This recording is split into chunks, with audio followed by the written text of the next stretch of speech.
Prayer is a conversation with God who loves responding to us by leading us to answers in the form of help, resources, heightened knowledge, and deeper understanding. While a person who prays to God can expect a response, not every response is God's leading. God doesn't send every sign. Not all wisdom comes from above.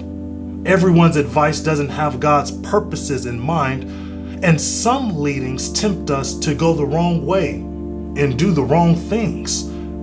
Pray, Jesus teaches, that God not lead you into temptation, but deliver you from evil. This prayer practice conditions the disciples and us to learn that God will never lead us into evil, to do evil, or to be the target of evil. Now, Jesus knows firsthand that following God's lead can carry us into places where there are people who wish harm on others. He was led into places to help, but he encountered evil that called him a liar, scandalized his reputation, mocked him, whipped him, and publicly executed him by nailing his body to a cross until it ceased to function. It would seem that God led Jesus into evil.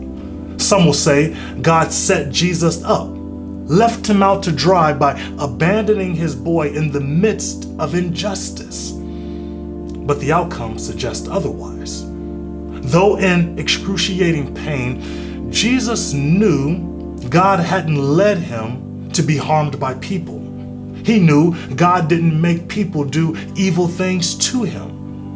And so he expected his heavenly Father to deliver him. And God did, from death and from the evil that killed him. You see, God delivered Jesus from evil because God didn't lead Jesus into it. If we believe God leads us into harm, seeks evil on us, or is rightfully destroying us, we will not do as Jesus says and ask God to deliver us from evil.